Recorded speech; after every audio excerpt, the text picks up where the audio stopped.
Guys, hope all is well. Today is the 15th of February 2021, and yes, we're still in lockdown.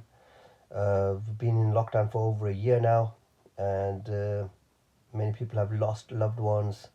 Some people are still recovering, and I know once and if we make it through this, we're gonna have a lot of people to go and visit for condolences and stuff. So yeah, hope everyone's keeping safe and keeping well. I haven't been about for a while, and the reason is because of health issues and just lockdown and work, and everything's been affected. So I haven't really had time, to be honest with you. And not that I've been busy; it's just that I just couldn't be bothered doing anything.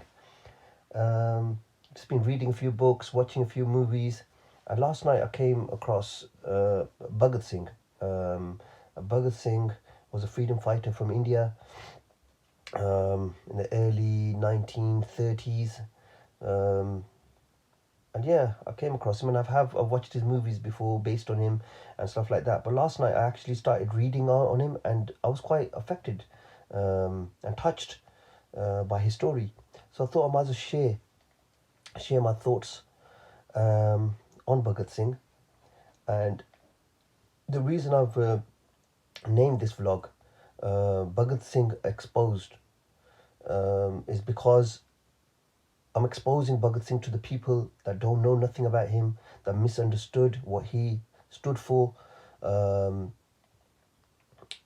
just people that just generally didn't know anything about him. Yeah, so the reason I've named this video Bhagat Singh Exposed is for those people. So all the haters, please calm down, watch this video, and then share your thoughts in the comment section. Yeah. So basically, Bhagat Singh was a 21 or between 21 and 23-year-old, a Sikh chap.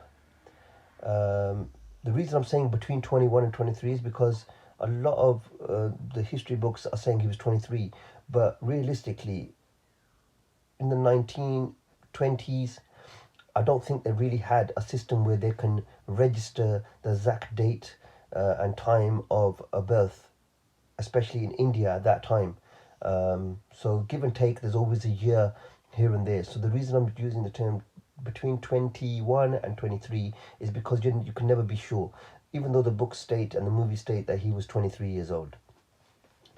Bhagat Singh wasn't alone. He had some companions, some friends, Sukhdev, Rajguru, he had Chandra Shekhar Azad. There's so many, and they were all roughly the same age group. And the reason I was affected by this story and touched by this story was because when you look around you, I mean, I'm sure any of the viewers would have a 21 or a 23-year-old in their lives. Whether it's a nephew, whether it's a child, whether it's a family friend. Can you just imagine the kids that we have today who are 21 and 23, yeah?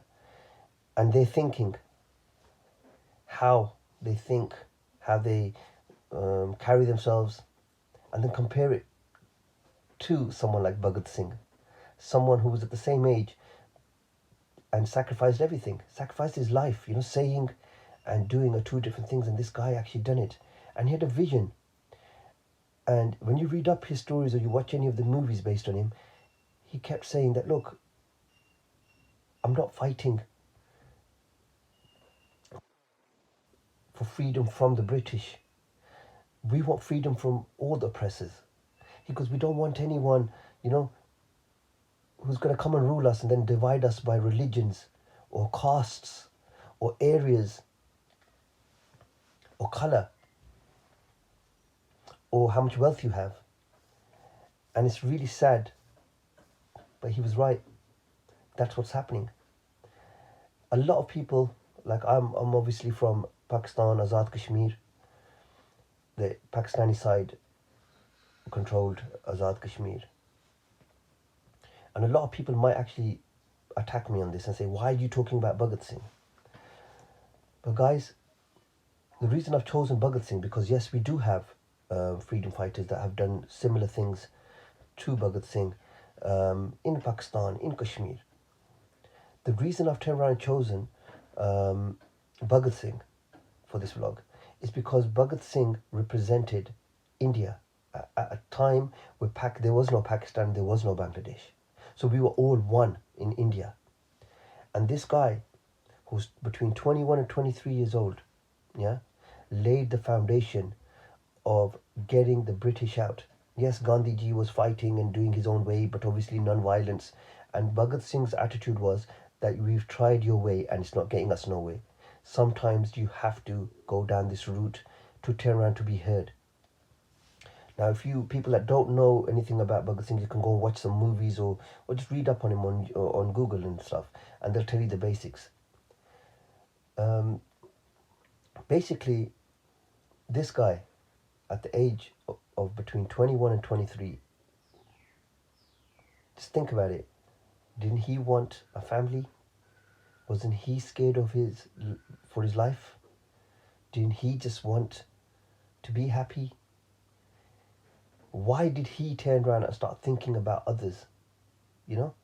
I mean, a lot of people had the attitude, and they still have this attitude that, oh, why would you go and do this? Because it's not going to make a difference. His attitude was that if we all started thinking like that, then there would be no difference. There would be no chance of a difference, of change. So him and his friends set out, and they knew where it was going to end, and they showed no fear. Now, you know, the Indians especially, and I mean, don't get me wrong, Pakistan and Bangladesh, they should be teaching their children about Bhagat Singh as well, because remember, this was India, and Pakistan and Bangladesh were part of it. There was no Pakistan, no Bangladesh at that time. Yeah. So when Bhagat Singh was fighting, he was fighting for all of us. Yeah. If he didn't start up this front against the British, then the British wouldn't have moved. And if the British didn't move, the British wouldn't have split India into 2-3 countries. So it comes back to Bhagat Singh. Now, Bhagat Singh, everybody talks about him, you know, when it comes to March the 23rd or the 20th. Bollywood has released a lot of videos, movies on him and stuff. But why haven't they put this into the national curriculum? Why don't they teach their kids this? Why shouldn't they teach their kids this? Can you imagine a 21-year-old who has so much love for his land, and not just his land, he's fighting for the oppressed. He's fighting for the poor. He's fighting for the people's rights. Why can't we teach our kids this? Why can't we all teach our kids this? The Pakistanis should be teaching their kids this. The Kashmiris should be teaching their kids this. The Bangladeshis should be teaching their kids this. Why isn't India teaching their kids this? Why isn't Bhagat Singh's family and his village being shown the respect that they should? And don't get me wrong, they are. I mean, a lot of Punjabis do actually go, and they've made a museum and stuff like that, but not on the level where it should be. If they could turn around and have Gandhi's picture on notes, and if they can have Gandhi's museums and Gandhi's statues everywhere, why can't they do that with Bhagat Singh? Because as far as I'm concerned, Bhagat Singh, yeah, he was 21 to 23 years old, and his companions, and the way they showed no fear when they were sentenced to death, and then they were hanged one day before they were supposed to, and then their bodies were burnt.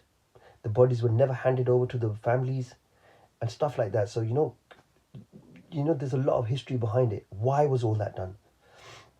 Now, when you go into the details more and more, you'll understand that, you know, during that time, Gandhi, who was representing the Congress of India, was about to sign a pact with the British governors. And he was forced into going and speaking about Bhagat Singh and trying to get the death sentence stopped, you know, the hanging stopped, and change it to, you know, life imprisonment or something. And he could have. And he should have. Because all he had to say was put a condition on and say, listen, I'm not going to sign this pact with you guys until you lot do this with Bhagat Singh and his companions. You know, change their death sentence to life imprisonment, and then we can have this pact, and we can, you know, work together. And I'm sure the government of the British governing body would have turned around and accepted it. They wouldn't have had no choice. Instead, Gandhi asked them, they said no, and he said fine, and he signed it. That was one big mistake on Gandhi's behalf. But for Bhagat Singh and his companions, it done wonders. Now, it's been 80 years plus, and I was reading his story last night, and it made me think, I'm 40 plus now, yeah? Would I be able to do something for my people, for my country, that when I'm gone, they will remember me? They'll remember me 80 years later, and they will be touched by my story. I don't think so. I don't think so. Because these days when people are dying, their own family members, if you're lucky, they'll cry for you for a year, they'll miss you for a year. And then that's me pushing it for a year. And if your family members and your children don't miss you or don't talk about you and don't acknowledge what you've done for them, how can you expect friends and people that don't know you or have never met you, how can you expect them to have these sort of feelings towards you? So yeah, I mean, Bhagat Singh and his companions, they've basically, done wonders, because 80 years later, people are still talking about him. At that age, didn't they want to live life? Didn't they want to get married? Didn't they want to have children? Didn't they want to grow old? You know, thing for the oppressed. And it doesn't matter where you're from. It doesn't matter what part of the world you're from. This is something that we should be teaching our children at a young age. You know how to love your land, your motherland, your country. To love your people. They don't have to be relatives. Your people as humanity. And Bhagat Singh, one thing that I really was touched by was that, in his leaflets that he was giving out and speeches and stuff like that, he always mentioned that, look, we don't just want the British to go out and then have a governing body replacement which is going to split us by our religions and our colours and our castes. And that's what's happening. That's what's happening in India right now. Now, me being from Pakistan controlled Kashmir, which is Azad Kashmir, and we all know what's happened to our brothers on the Indian side controlled Kashmir, what oppression they're going through. Now, me coming from the Pakistani side of Kashmir, and we know that Pakistan and India are not best friends, yeah? But I'll tell you something, and a lot of people are going to agree with this, that are from my ends, and, people that are, not best friends with India, they will all acknowledge one thing, and that was the one strength that India had, and the only strength India had, which was respected by friends and foes, was the multiculturalism. All the religions uniting. The Muslims, the Sikhs, the Hindus, the Christians, they all were united when it came to their religion. When it came for their rights, they were all united. They put their differences aside. Just they would have problems here and there. Yeah? In a big country like that, you expect problems like this. We're in the UK and we're getting these problems, where the Indians have moved into their own areas, the Pakistanis have moved into their own areas, the Bengalis have moved into their own areas, or the white chaps have moved into their own areas, and the black are forced to be living in their own areas. If these things are happening in small countries, can you imagine the size of India? And at that time, when there was no Bangladesh and there was no India, Pakistan, there was all India. Can you imagine? So you expect to have problems here and there. But that time, they had the unity. And now what Modi's government's done is, they've thrown it all away. They've thrown the main strength away. The main strength was that they all were together. All the religions were, facing their enemies together. When it came to their country, no religion was mentioned because they're fighting for their country. A Muslim would fight for his India exactly the way a Sikh or a Hindu or a Christian would. But what's Modi ji done now? Modi ji has been oppressing Muslims. And I don't know why when I call him G, yeah? But that's just to show you, look, the Hindus that are his followers or his supporters, that look, we're not here. If it wasn't Modi, it would be someone else. This is a thought. Yeah, it doesn't matter what face it has, a thought that we have to finish. Yeah, we've got Hindus and Sikhs in Pakistan. We have them in Iran. We have them all over the world. How come other countries are giving them more respect and more rights than their own motherland, which is India? Now, recently you've all seen what's happening with the Sikhs, the Kisans, the farmers. The farmers are not just Sikhs. They're making this just into a Sikh issue. It's because the Sikhs are the ones that are standing up and speaking up. There's Hindus there, farmers there. There's Christian farmers there. There's Muslim farmers there. Everyone's been affected by this. Yeah? But the Sikhs are the ones that are standing up and saying, no, we are being oppressed. These laws shouldn't be put in place because we are losing out. And the Muslims have been oppressed by this government. The Christians have been oppressed. Um, the Hindus, some Hindus are even, the Dalits, the untouchable ones. If you go onto YouTube, you could see thousands of documentaries on the Dalits, the untouchable ones, the low caste system. They can't go and eat in the same places as the higher caste Hindus, and you've got them in Sikhs as well, and we have them in Muslims as well, where we got this caste system going on. But it's not as bad as the Dalits. The Dalits girls are raped on a daily basis. They can't complain about anything. They have to clean up all the messy things. They can't sit in the same places. They have to sit on the floor. They can't walk through certain parts of the villages. They have to take their slippers, their shoes off and carry them. These guys are being oppressed. When they go to a restaurant or a hotel, they have separate glasses and a separate area for them to sit. They can't mingle with the higher up Hindus or Sikhs. Now, Bhagat Singh and his companions, and when I say his companions, there were people, he had a group of people around him. A lot of them haven't even been mentioned, but a lot of people mentioned Sukhdev and Rajguru and Chandrasekhar Azad and these guys. These guys were the heads that made the headlines, but there were thousands of more that have been killed and sacrificed their lives and haven't even, been acknowledged by the Indians or the world. They were just no ones. Their names were never mentioned. But doesn't mean their sacrifices have just gone to waste because they laid the foundation. Now, India has lost its main power. The main power was the unity of everyone. And it's not too late. They can still unite. But you have to give these people their rights. They have the equal rights to live in India as the Hindus do. Now, in Kashmir, the Hindus, the extremist Hindus, because I remember I do not want to put all the Hindus in the same category because I have some friends that are Hindus, and trust me, they are against this whole system. They agree with me 100% when I say that, India's main strength was the multiculturalism, the unity between all the religions that made India different and strong. And now that's been taken away by this extremist government. Yeah. And they're raping the girls, forcing them to marry into Hindus. They're killing them for their lands.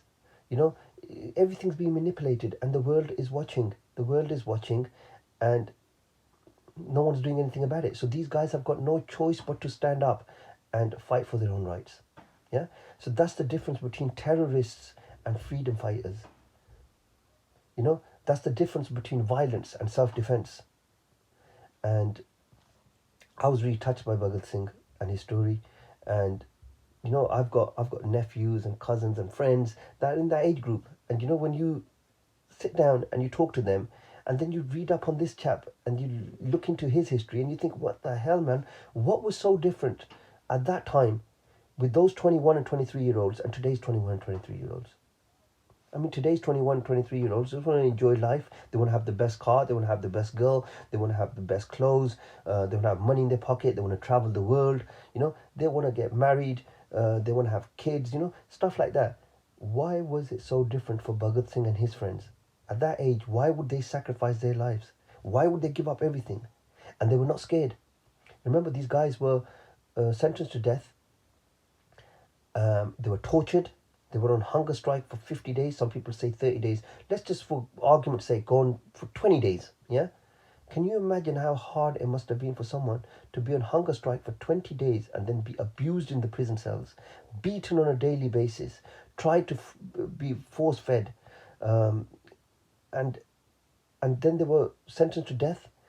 And then the worst thing was, there was such a danger to the people in power that they decided to hang him one day before the day they were meant to be hanged. And not only that, nobody was allowed to meet them, and then their bodies weren't even handed over. They were burnt. They were burnt, so there's no proof. But what happened was that helped set the foundation, so the anger grew against the governors, and people started raising questions. And Bhagat at one stage became more popular than Gandhi himself. Yet Gandhi's picture is on the notes, and Bhagat hasn't even got a museum. A museum to the standard. I mean, don't get me wrong, Punjabis have done their bits in the village. I've seen some videos where they've made a little museum. So I'm talking, the museums should have been on next level, where it's a national honor. You understand me? Where, like it's part of the national curriculum, where they're teaching the kids that. And not only in India, they should be teaching that in Pakistan, Bangladesh, any country that's come out of India should be teaching their kids this. Yeah? We have Sikhs in Pakistan, don't we? Don't they have more rights than the Sikhs in India? They do. So why can't they teach their kids about Bhagat Singh? And Udham Singh. Udham Singh's another chap, if you read up on him as well. He was one that was inspired by Bhagat Singh. And he was a child, and when this, the British governor at that time, he organized a mass killing in Punjab. And what Udham Singh done was, he grew up with that hatred, and then he came here and he worked for the same chap, the governor of the army, who carried out the mass murder, and waited to go into a public court or somewhere, and then he shot him.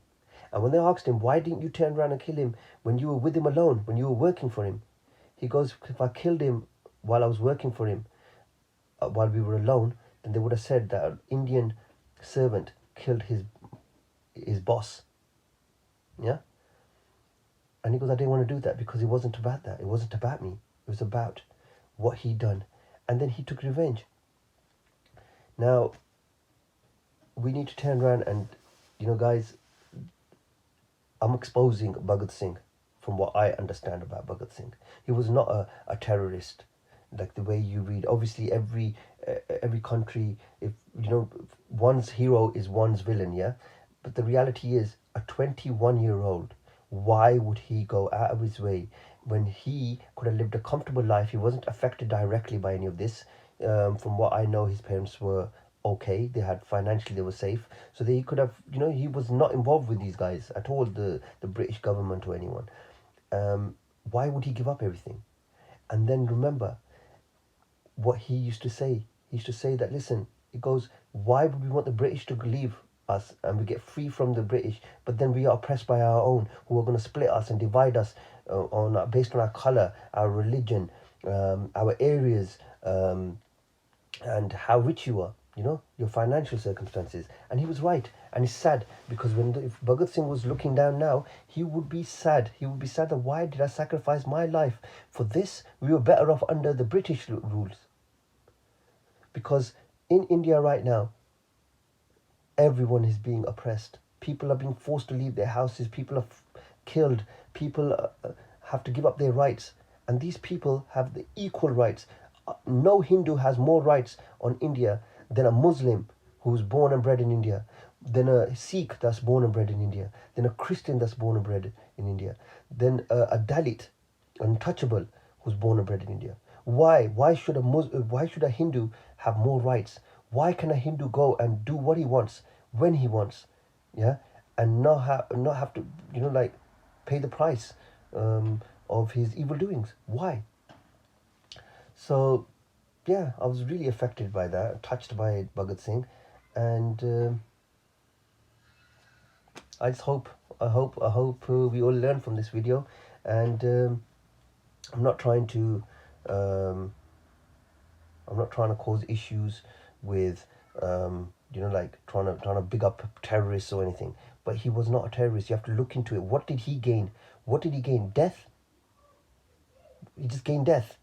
No, he wasn't a Muslim. He wasn't expecting 72 virgins the way a lot of you lot might say in the bloody in the comments below. But the thing is, though, remember, he gave up his life. Saying and doing are two different things, and he done that. So, guys, I hope you enjoyed the video. Please share. Take the good, leave the bad. Out of all my videos, I always say this: if there's something good that you can take from it, please take it and share it. And if there's something bad, reject it. Reject it and leave a note at the bottom in the comments. Please share, subscribe, like, and just keep safe. So I'll speak to you soon, guys, and hope you enjoy the weather. The weather is really, really bad right now. We've had snow and it's been windy, and oh god, it's really bad.